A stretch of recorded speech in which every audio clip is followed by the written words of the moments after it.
ከመሸብ አርቲስት አንዷለም ጎሳ ጉዳይ ሰበር መረጃ ተሰምቷል። ከእስር እንደተለቀቀ መረጃዎች እያመለከቱ ይገኛሉ። አታሸመክት ወንድም ገለቴ ቡርቃ ዋሽታናለች። ይሄን ያህል ጊዜ ሰላም ውድ የተከበራችሁና የተወደዳችሁ የዚህ ቻናል ቤተሰቦች እንዴት ናችሁልኝ? ሰሞንኛ ወቅታዊ አነጋጋሪ ጉዳዮችን ይዤላችሁ መጥቻለሁ። ዛሬ እንደተለመደው ላይክ እና ሰብስክራይብ ማድረጋችሁን አትርሱ። ወደ ቪዲዮ ይቺ ብላቴና ከተወለደች ከ5 ወሯ ጀምሮ እስከዚህ ደግሞ አሁን 4 ዓመቷ ነው። የሚጥል ህመም ነበረባት። ሐኪም ቤት ሲሄድ ያንን ብለውኝ ነበር፣ ይጥላት ነበር። የዛሬ 6 ወር ስውሯ ማርያም መጣሁኝ። የቅቤ እምነቷን ጸበሏን ተጠቀምኩኝ። ለ4 ዓመት የቆየው ህመም በቅቤ እምነቷ ነፃ ሆነ። ሐኪም ቤት ሲሄድ ምንም የለባትም ተባልኩኝ። ልጅ ጤነኛ ሆነችልኝ። ከፍ አድርጋችሁ አመስግኑ ይበላል። ይቺም ብላቴና የሰማች ስውሯ ማርያም እኛንም ትስማን። እስኪ ቤተሰቦች ሁላችሁም ገብታችሁ ስውሯ ማርያም እናቴ ለደጅሽ ያብቃን ብላችሁ ኮሜንት ላይ ጻፍ አድርጉልኝ። ገለቴ ቡርቃ ዋሽታናለች። ይሄን ያህል ጊዜ በጭንቀትና በሐዘን በለቅሶ አንገቶች ደፍታ ህመሟን ሁሉ ደብቃን ከርማለች። ይቺ ሴት ኢትዮጵያን በዓለም ሁሉ ያሳየች፣ አረንጓዴ ቢጫ ቀይ ባንዲራችንን በዓለም ሁሉ ያውለበለበች፣ እነዚህን ሁሉ ዓመታትን በሩጫ ሀገሯን ያስጠራች ጀግና ሴት ነች። ይሄን ሁሉ ዓመታትን ግን በጭንቀትና በፍርሃት ከርማለች። ይሄን ሁሉ ጊዜ እንዴት እኛ ሳናውቅ ቀረን? ገለቴ ቡርቃ ብቻ አይደለችም። ስንት እህቶቻችን ናቸው በአረብ ሀገራትና በመላው ዓለም በስደት እየኖሩ ገንዘብን ሀብትን አከማቸው በወሮ በላ ወንዶች የተበሉ ስንት እህቶቻችን እንደሆኑ ቤቱ ይቁጠረው። ለገለቴ ቡርቃ ብቻ አይደለም ድምጽ የሆኑት ለመላው ኢትዮጵያን ሴቶች ነውና ጀግኖቻችን ሲጠፉ የጠፉ ብለን መፈለግ ባህላችን ይሁን። በዓለም አደባባይ ሁሉ ጓዳችን ህይወታችን የሚያሳዩልን ጀግና ሴቶች ናቸውና የቪዲዮ ሪፖስት ኮፒ ሼር አድርጉት። የመደመር ምልክቱንም መንካት እንዳትረሱ። እኔ ሰው ነኝ፣ ከዚያም ከወረድ ኢትዮጵያዊ። እሺ ቤተሰቦች፣ እኔ በዚህ ድርጊት የታዘብኩት ነገር ቢኖር ምን መሰላችሁ? ገለቴ ቡርቃ በጣም ፖፑላር ፌመስ ሆነች ኢትዮጵያዊ ነች፣ ሁሉም ሰው ያውቃታል። ግን ብዙ ሰዎች የማያውቋቸው ቤት ውስጥ የተደበቀው የሚስጥራላቸው ብዙ እናቶች እህቶች አሉና እባካችሁ የምታውቁት እንዲህ አይነት አሳዛኝ ታሪክ የምታውቁት ካለ ኮሜንት ላይ አጋሩ። እድር አለ እድር አለ የለኝም አለኝ። ምን አይነት እንደሆነ ግን አላውቅም። ተጠራጠርክ? ተው ማን ይቀብራል ልትለኝ ነው? ቀጥላ ተው እኔ አሃዱ ነው እንግዲህ አለኝ እድር። ግን ምንድነው መሰለክ የምጠራጠርበት ምክንያት ብዙ ጊዜ አቴንድ አላደረኩም። አሁን ሲሰሙኝ የድሮ ቤቴ ቦሌ ያለ ምን እዚህ ቀራምዳለ መጣቃል እንደኛ ጋር ይላሉ። አሁን ድሩ ግን በጣም ትልልቅ ሰዎች ያሉበት ረጅም ጊዜ እንግዲህ ስገባ የዛሬ 26 27 ዓመት በፊት የገባሁበት ስቲል አላ ያው ስሜ ስቲል እዛ ነው። አንዳንዴ በአመትም ሆነ በምናምን እሄዳለሁ። እኔ ደግሞ ምንድነው መሰለ እሁድና ቅዳሜ በአብዛኛው የምጠቀምባቸው መንገዱ ነፃ ስለሚሆንልኝ በቃ ወደ ሆቴሎች እሄዳለሁ። ቢዝነስ ነው ቼክ። አዎ በተለይ እሁድ ትነዳለህ በደንብ ማለት ደህና ነው። በነገራችን ላይ ይሄ መንገድ አሁን ያስቸገረኝ ነገር አለ። እዚህ አጋጣሚ የሚሰሙ ጋር ስፒድ ብሬከር እየተባለ ካር ብሬከር እየተሰራ ነው። አክብላ በጣም ተቸግረናል። አም ሶሪ እንግዲህ ይሄንን በጥሩ ፍጥነት አትደርስ። አዎ አይደለም ለምን መሰለክ እንዴ A2 A7 A3 የሚለው ሮድ ታውቃለህ? በእንትን ላይ እነሱ ፈረንጅ ኳልኩሌት ሲያደርግ በሰዓት 80 120 ይኬዳል ብሎ ኳልኩሌት አድርጎ ይሄዳል። አንተ እዛ አንዳንድ 30 ኪሎ ሜትር አትል። ለምንድን ነው እንስሳ ይገጫል ሰው ይገጫል እንዴ? ታዲያ በቃ ይሄንን እንትን ተውና ከተማ አድርገን ሌላ መንገድ መስራት ከተቻለ ይሰራ። መኪና ስፒድ ብሬከር ብለ ኦፍ ኮርስ እኛ ፈጥነን ስራችንን ለመከወን አይደለም መኪና ያስፈልገን። ግን አሁን አንዳንድ ሰዎች ሲጽፉ ማየው እኔም ሲባል መሰማው ካለው አጠቃላይ ሁኔታ አንፃር ወጣ ያሉ ሆቴሎች ብቻ ሳይሆን መሀል ሀገርም ያሉት ሆቴሎች የገበያ መቀዛቀዝ አጋጥሟቸዋል። አሁን አሁን እንትን ነው ብቻ ሆደን አንዳላ አይ ምን ላመጣ አንዱ ምን አለ መሰለ እንዴት ነው ሆቴል ይባክተዋል። አይ ምን እንትን ትላለህ በየሳምንቱ እየከፈትክ ነው ምንድነው አለኝና በየወሩ እየከፈትክ ደግሞ ምን ኮምፕሌንት አደርጋለህ ብታተርፍ ነው የከፈትከው አለ። ምን ላደርገው አሁን እኮ በፓይፕላይን ላይ እኮ 4 ሆቴሎች አሉ። በቃ በሰዓታቸው መጨረስ ነው ያለብኝ ያለኝ ቻንስ። ያው መቀዛቀዙ እንዳለ ሆኖ ያው ደግሞ የሆቴል ቢዝነሱ ምንድነው መሰለ ያው ያቺ ኮቪድ ብዙ ነገር አበላሽታለች። ለነገሩ የኛም ብቻ አይደለም ዓለም አቀፍ ነው። እናንተም ጋር ሳይመጣ ቀርቷል እንዴ? ሁሉም ጋር ነው። ከዛ ደግሞ ሌላ ተቀበለን። አሁን እንግዲህ ያው ሰው ልጅ የሚኖረው በምግብ ብቻ ሳይሆን ቤተሰቦች አሁን ላሳያችሁ የሞከርኩት ነገር ምንድነው አትሌት ኃይሌ ገብረስላሴ ከብሩና እንደዚህ የተለያየ ገንዘቦችን አሰባስቦ የተለያዩ ድርጅቶችን ከፍቶ እንደዚህ ተቀምጦ በኩራት ሲያወራ ገለቴ ቡርቃ ግን በሐዘን በማልቀስ ሰይፉ ላይ ቀርባ ስናያት ምን ያህል ልባችን እንደተሰበረ ላሳያችሁ ፈልጌ 8 ቁጥር ሆነች 88 ቁጥር አንተን አይመለከትህም። በዋናነት 8 ቁጥር የትንሣኤ ህይወት ናት፣ የፍጽምና ህይወት ናት። እሱ የኑራት እንጂ አንተ ምን ቸገረህ? የሰማችሁኝ ነው። ትኩረታችን የነፍስ ውበት ላይ፣ የነፍስ እሺ ባይነቷ ላይ፣ ታዛዥነቷ ላይ፣ መልካምነቱ ላይ፣ ደግነቱ ላይ፣ ልቁረብ ስትዩ እሺ ማለቱ ላይ፣ ስነ ምግባሩ ላይ ወገኖቼ በስነ ምግባር እንኳን እኮ ይመረጣል። በስነ ምግባር እንኳን ይመረጣል። ስለዚህ እንደውም ዮሐንስ አፈወርቅ ይሄን ትምህርት ሲያስተምር አንድ አስደናቂ ምሳሌ ያመጣል። እኔም ልጠቀምበት ለዚህ ምሽት። ምን ይላል? ንብ ናት ወይስ ዝንብ ናት በጣም ቆንጆ ይላል። እስኪ እናንተ ልጠይቅ፣ ንብ ናት ዝንብ ናት በጣም ቆንጆ?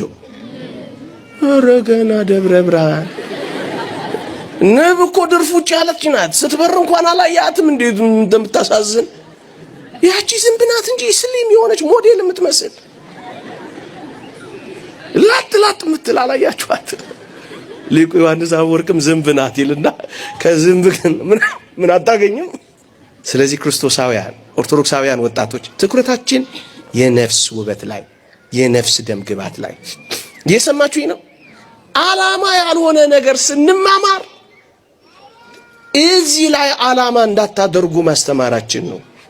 ልጅም ቢሆን ዓላማ አይደረግም። እየሰማችሁኝ ነው። ልጅ እንዲኖረን ብቻ ብለን አንጋባም። ልጅ የእግዚአብሔር ስጦታ ነው። እውነት አስብ። ልጆች የእግዚአብሔር ስጦታዎች ናቸው ነው የሚለው። ወዳጄ ቅድም ሊቁ እንዳስተማሩት እግዚአብሔር በማይጸኗ ከወንድ ዘር ከዝቧ እንቁላልን ወስዶ ሰው አድርጎ ካልሰራ ከየት ልታመጣው ትችላለች? የሰማችሁኝ ነው። በፋብሪካ አይጠፈጠፍ ልጅ፣ ሞዲፊካ አይሰራ ልጅ። እግዚአብሔር ካልሰጠ ከየት ታመጣዋለች? ፍታት ተዋት አይባልም። ልጅም ማይከል አይደረግ። ለዚህ ነው ልጅ ስለመውለድ ለራሱ ሚስት ትኑረው ያላለው። ቅድም እንዳነሳውላችሁ ይሄም ማይከል አይደረግም። አንዳንዶች በጣም ጨክነው ይሄን ሁሉ ዋና ነገር ትተው ሙያ እንኳን የሚያዩ አሉ። ክሽን ያለችዋን ነው እንጂ የምታገበው። አብራችሁ ክሽን ያለ ወጥ ልትሰሩ ትችላላችሁ። ምን አስጨነቃችሁ?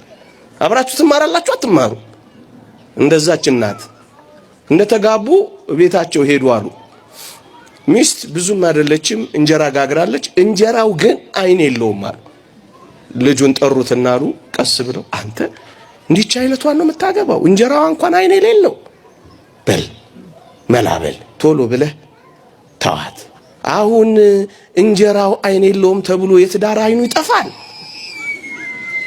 እኛን ቢጠሩን አይና እናወጣለትም? እንጀራውን ወጋ እያደረግን አንዳንዶች እስከዚህ ታች ድረስ ደርሰው ትዳር የሚያፋቱ ቤተሰብ የሚበጠብጡ አሉ። እየሰማችሁኝ ነው? እየገባችሁ ነው? በጣም ጥሩ። ቅድሚያ ግን እሺ ዓላማ ተነጋገርን። ዓላማ ስላልሆነ ነገር አወራን። ታዲያ ኦርቶዶክሳዊ ቤተሰብ ስንመሰርት ቅድሚያ ምን እሺ ቤተሰቦች ለመምህር ኢዮብ ቃልዮት ያሰማልን። ይህን ቪዲዮ ያቀረብኩላችሁ ምንድነው ብዙ ሰዎች በትዳራቸው ውስጥ ጣልቃ እየገቡ ሰዎች ይበጠብጧቸዋል፣ ለገንዘብ ይቀርባቸዋል። ግን ገንዘብም ሁሉም ነገር ጠፊ መሆኑን ላሳጋችሁ ፈልጌ ነው። ቤተሰቦች ይህን ትምህርት እንታገኛችሁ። ረንዳው ነው አምሮብሻል። የደከምኩት ባንቺ ጉዳይ። አንተ እዚህ ምን ትሰራለህ? ማለት ምን እየተቆጣሁ ነው? አዎ ከማንም ሰው ጋር ባይሽ ችግር የለብኝም። ከሱ ጋር ግን ላይሽ አልፈልግም። ምን አገባ ከማንስ ጋር ብሆን? ሚስቴ እኮ ነሽ። ቢሆንም የሚጠቅመኝና የሚጎዳኝን አውቃለሁ። እንደውም መለየት ሳልፈልግ አልቀርም። ማለት እንጃ ካሌብ ካንተ ሳይሻል አይቀርም። ያልጨረስከው ልጅነት አለብህ። በውሳኔሽ እርግጠኛ ነሽ? በጣም እርግጠኛ ነኝ። ፍላጎትሽ እሱ ከሆነሽ ዛሬ ትነግሪዋለሽ ብዬ አላሰብኩም ነበር። ምን ሆነሽ ነው ነቃቤ? ለምንድን ነው ያልጠየቀኝ? ለምንድን ነው ያልተናደደው? መለየት ፈልግ ነበር ማለት ነው? ምክንያቱም ምን ይሰራልሻል? አንዴ የተለያያችሁ አይደል እንዴ? መጠየቅም አለብህ። መለየት ትፈልግ ነበር? አንቺ እኮ ነሽ እንለያያልሽ። ቢሆንስ ፍላጎት ባይኖር ኖሮ ባንዴ አትስማማም ነበር። ምን ነው ዓለምን ለማመጥ የገረመሽ? ዓለምናደደ ያናደደሽ? አሁን ከልጅ ጋር ምን ትሰሪያለሽ? እኩያሽ እንዳይደበረው አታስጠብቂ። ዋው እጅግ በጣም ደስ የሚል ትምህርት የሚያሰጥ ቪዲዮ ነው ያየነው። ቤተሰቦች የሰው ልጅን መለማመጥ የለብንም። በፍላጎቱና አስበው ሊያደርገው የሚችላቸው ድርጊቶች መለማመጥ የለብን። በጣም ትልቅ ትምህርት የሚያስተምር ቪዲዮ ጋብዣችሁ ነበር። እንዴት አገኛችሁት? አቶ ሸመክት ወንድሜ ወጥ የለም የሽመክት አክስት ወጥ የለም። እማማ ዝናሽም ይበላሉ። በላም ዘመድ ሞቶባቸው ለእሱ ነው የመጣ ነው። ሰርግና ማህበር አይደለም። ወጥ የለም አልቅሱ። ከርሳም ሰርግ አይደለም ማህበር አይደለም። ለእሱ ነው የመጣ ነው። በቃሽ የሚበገና በነገራችን ላይ ኢትዮጵያ ውስጥ ከሚደረጉ ባህላዊ ድርጊቶች አንድ የማይመችን ድርጊት ቢኖር ይህ ፕሮግራም ነው። ብዙ የተቸገሩ ወጣቶች፣ እናቶች፣ ትላልቅ አረጋውያን የተሰበሰቡበት ሀገር ላይ የኖረን ይህ ሁላ ወጪ ወጥቶ እንደዚህ አይነት የሀዘን ፕሮግራም ማዘጋጀት ባይሆን ከዚህ ይልቅ ነዳያንን ሰብስቦ ነፍስ ይማር ማስባል ይቀል ነበር። እናንተስ ይህን ጉዳይ እንዴት አያችሁ? እህቴ አንቺ ታምነሽለት እየኖርሽ ያለው ሰው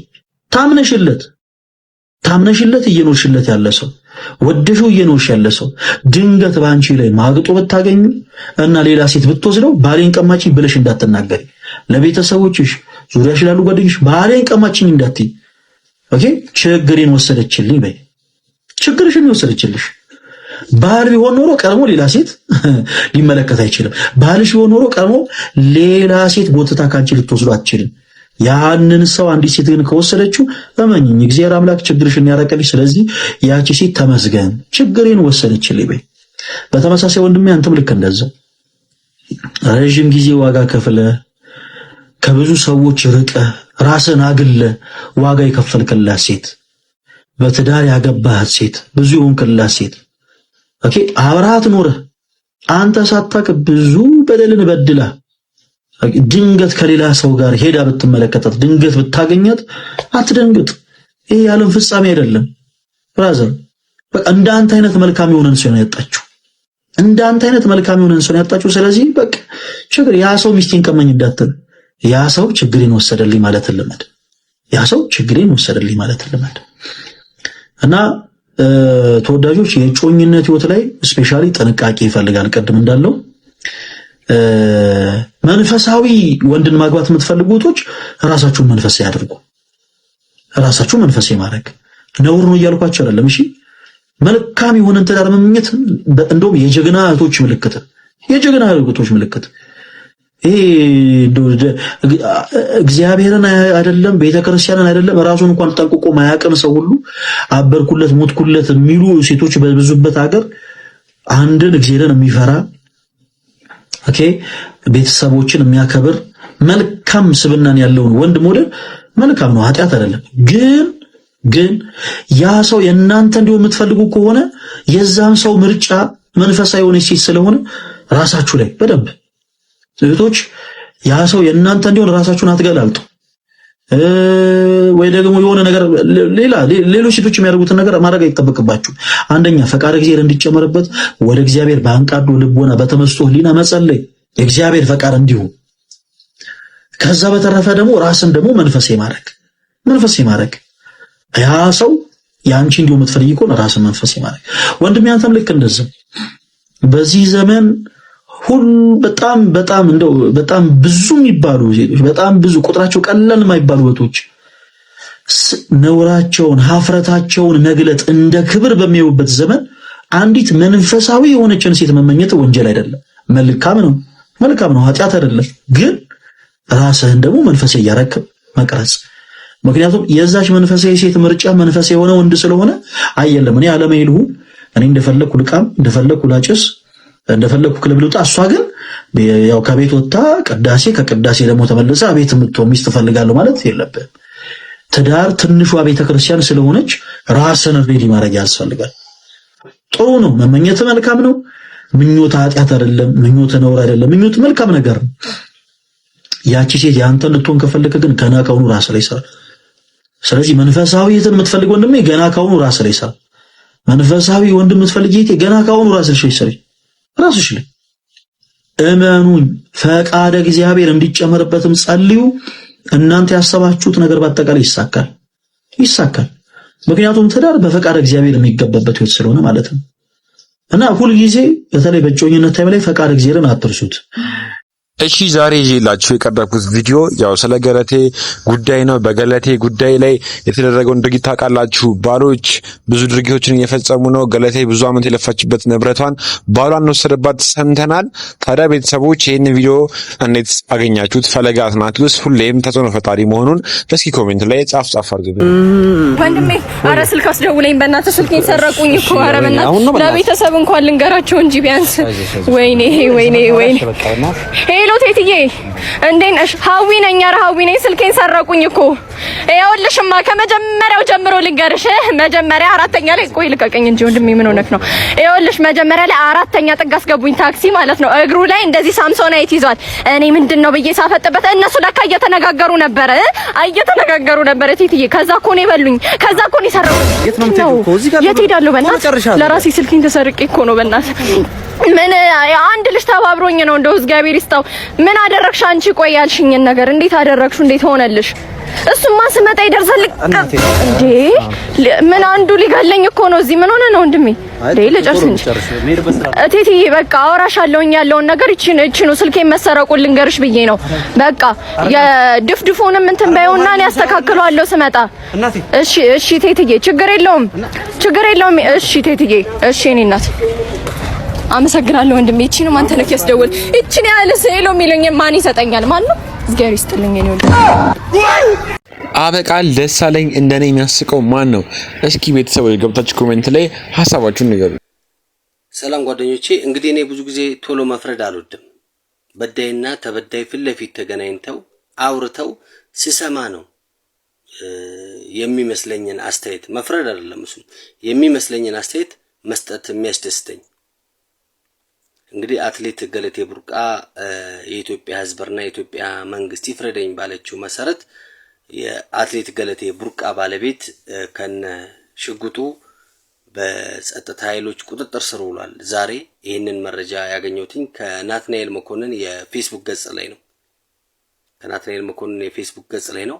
እንግዲህ በሕግ ቁጥጥር ስር ከዋለ ፍርዱ በፍርድ ቤት የሚበየን ይሆናል ማለት ነው። ብዙ ጊዜ ግን ምንድነው የኛ ሀገር ሴቶች ፍቅርን የእውነት በተግባር ከሚኖርላቸው ሰው ይበልጥ ፍቅርን። እሺ ቤተሰቦች ይህ በምስሉ ላይ የምታዩት ወንድማችን እንደተናገረው ነው። ትክክለኛ እውነት ያለው እሷ ጋርና እሱ ጋር ብቻ ነው። ታዲያ ይሄን ጉዳይ ሁለቱም ተቀምጠው መጀመሪያ እሷ በቀረበችበት ሚዲያ ላይ ሁለቱም ሀሳባቸውን የሚሰጡ እጅግ በጣም ጥሩ ነው ያስባለው። ግን አንድ ከውሸት የራቀ እውነት ሰሞኑን የሰማነው ምንድነው? መኪና ውስጥ ሽጉጥ ታሰረ ተያዘ የሚባለው ድርጊት ውሸት ነው። ሰውየው በድጋሚ እሱም በበኩሉ ሰይፉ ላይ ቀርቦ ያለውን ሀሳብና አስተያየት ሊሰጥ እንደሆነ ተናግሯል። ከንፈራት ተሳሰሙ። እሺ ቆይ ይሄ ጥያቄ ብንጠየቅ እኛ እንደዚህ አንመልስም ተባብላችኋል። ተናግሮ የመሸበት ማደር ማለት እንዳለ አይደል? ወንድ ነው ደግሞ ከንፈርስ ቢማላቀም። አረ ስለማታ ሚስቶቻችሁ ሲሰሩ ከበዓል የምትወዱት ምግብ ምንድነው? እነሱ ጠይቀናቸው ነበር፣ ነግረውኛል። ሽሮ ወንተን ምስር ወጥ። ባለቤትህ መስተዋት ላይ ስትቆም አስቀድማ የምታየው የሰውነቷ ክፍል የቱን ነው? ፊቷንና ጸጉሯን ነው የምታየው። ከቆይታ በኋላ ደግሞ ቀጥላ ልታይ ትችላለሽ። ቀጥላ ምንድን ነው የምታየው? መቀመጫዋን ነው። አደገ ነው። አዎ ለምን ቢኖራቸው ደስ የሚላቸው መቀመጫቸው ነው ሴቶች። እጅግ በጣም ብዙ አይነት አስገራሚ ባህሪ ያላቸው ባለ ትዳሮች አሉ። በደንብ ያልተዋወቁ ያልተጠናኑ። ታዲያ ብዙ ጊዜ ለጠይቃቸው ጥያቄዎች እጅግ በጣም አስገራሚና አስደናቂ ናቸው። የአትሌት ገለቴ ቡርቃ የቀድሞ ባለቤት የሆነው ታደለ ገብረመድህን እየቀረበበት ባለው ቅሬታ ዙሪያ ላይ በቅርቡ ሰይፉ ኦን ኢቢኤስ ላይ በመቅረብ ምላሽ እንደሚሰጥ ተሰምቷል። በድጋሚ ቤተሰቦች ስለ አትሌት ገለቴ ቡርቃ ላወራላችሁ ነው። አትሌት ገለቴ ቡርቃ ሁላችንም ድምጽ ልንሆናት ይገባል። ከትላልቅ ዘፋኞች እንደነ ቴዲ አፍሮ ያሉ ታዋቂ ሰዎች እንኳን ድምጽ ልንሆናት ይገባል። ትልቅ አትሌት ነች። ምክንያቱም ሀገርን ባንዲራ በትላልቅ መድረክ ላይ ያውለበለበችልን እህታችን ነች። እንዲሁም ደግሞ ከሰርኩላለች ብር ደግሞ ባለሀብቶች ድጋፍ ቢያደርጓት ትላልቅ ባለሀብቶች ጉዳዮች ላይ ገብተው ሳፖርት አድርገዋት ወደ ድሮ ህይወቷ ብትመለስ እጅግ በጣም ደስ ይለኛል። ይህ የኔ ሀሳብ ነው። እናንተም ያላችሁን ሀሳብና አስተያየት ኮሜንት ላይ ጻፍ አድርጉልን። ለማንኛውም በሚገራረም ቪዲዮዎች በቀጣይ ቪዲዮዎች እንገናኛለን። ታዲያ ይህንን ቻናል ላይክ እና ሰብስክራይብ ማድረጋችሁን አትርሱ። ቻው ባይ ባይ።